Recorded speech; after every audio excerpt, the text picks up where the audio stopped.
Hello everyone and welcome to the Atlanta Legacy Open Sideboard. I'm Glenn Jones. I'm joined in this deck tech by Korey McDuffie. An Atlanta Standard Open champion, almost ran it back just yesterday, but couldn't quite close it out. Yeah. Impressive nonetheless. Thank you. You came today with something we haven't really seen in Legacy before. I know the origin of the list. Jerry Thompson posted on Facebook, hey, who wants a really cool Legacy deck? And like 45 people all responded, so he just posted it in the comment.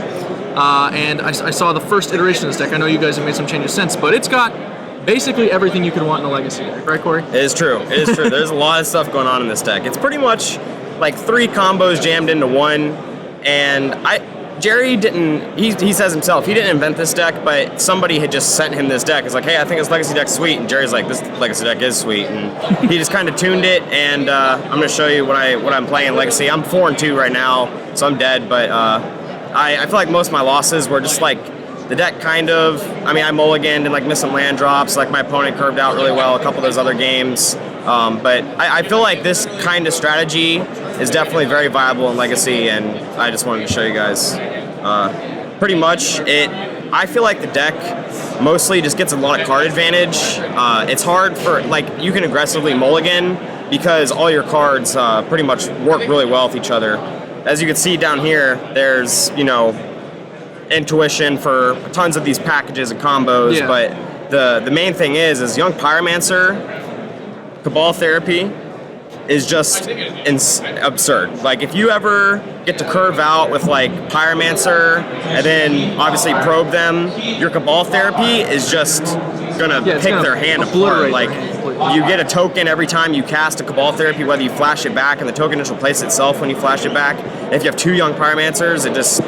Sure. Yeah, the deck's really grindy, so 1/1s add up, and the cards you rip out of their hand add up, so it's definitely a lot of stuff going on. The core 3 creatures you have are definitely among the best in Legacy right now, Yeah. We've got Young Pyromancer, who's really been showing his stuff lately. Death-Red Shaman, I don't think we need to introduce the best 1-drop ever printed at this point. And Dark Confidant, who is also a heralded 2-drop as far as 2-drops go. And obviously Confidant and Pyromancer play pretty well together, with Confidant fueling the Pyromancer. They both require a removal spell pretty much on the spot, so your opponent's really stressed. Same with Death-Red Shaman. We saw Pyromancer and Dark Confidant together just a couple weeks ago in the Cincinnati Legacy Open, where it won the whole tournament. So it's not that surprising to see these particular combinations. But this deck goes way deeper than that. It's also running a few Mox Diamonds, and it's got 3 Intuitions because it can go for a Life from the Loam package. And you've got lots of different ones. Among the lands that Korey's running today, we have, I know Cephalid Coliseum is one you added. You said has been excellent. Yeah, this card, where'd it go? Dude, Cephalid Coliseum, when I was saying this deck gets like a lot of card advantage, it's mostly... No joke.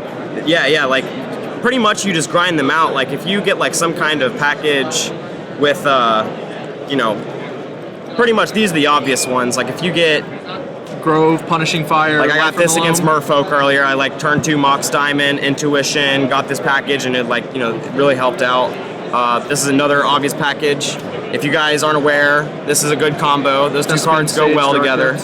It does do the things that you want them to do.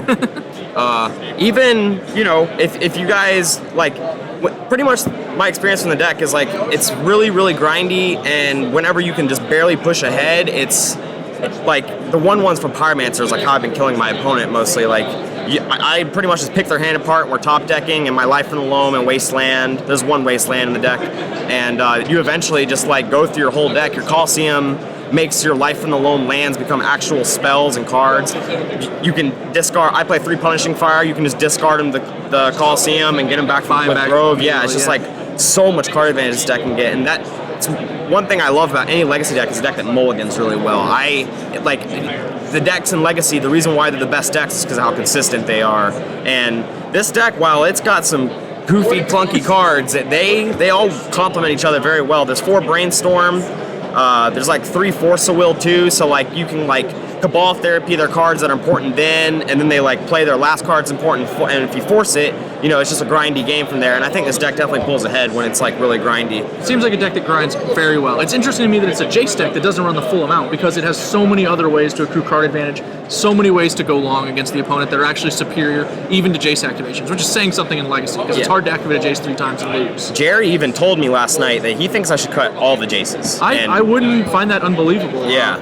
How do you think a deck like this compares to the opposition-styled Young Pyromancer deck that we've seen Drew Levin kind of championing recently? Well, I do think that Young Pyromancer is pretty much the card that you want to try to abuse and get card advantage out of. This deck uses Cabal Therapy. Drew's deck, like, there's tons of things that you can do with Young Pyromancer. Like, I think the most intuition package I've gotten today is when I've had a Young Pyromancer in play, protected it with a Force, intuition for all Cabal therapies, and just, and I had a probe in my hand, just like...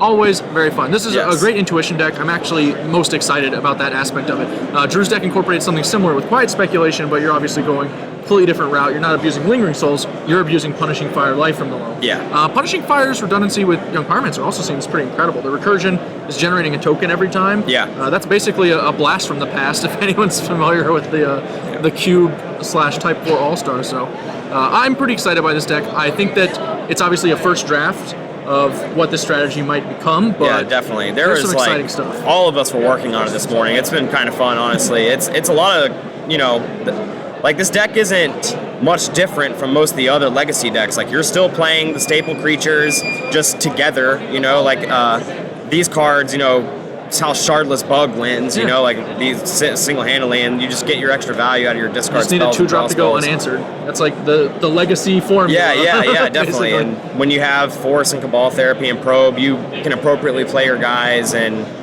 yeah, I don't know. This deck's definitely got something going for it. I wasn't even gonna come today, and then I saw this deck and I showed up. Fell in love. Yeah. There's just so many things that you can do with it, and I haven't really found out what its bad matchups are, or its good matchups. It's just been kind of, I don't know. It's early in its life cycle. Yeah. It's just, I don't really know. But I definitely think that a lot of people are, if it was successful today, I think people would jump on it because it's really cool, like all the interactions. But as of right now, I would say it's maybe just a little bit worse than a Shardless Bug deck. Like, it plays like the same cards, but this deck still has a lot of tuning to go before it gets up to that caliber. But yeah. We'll have to keep track of its progress over the next few months. So thanks, guy who knows Jerry, for sending Jerry the deck list, because it's really cool. If I knew who you were, I would think you more appropriately. I also would too, whoever you may be. I know you're still playing out the rounds over in the Legacy Open Course, so good luck to you in the remainder of it. Thank you. Thanks for tuning in.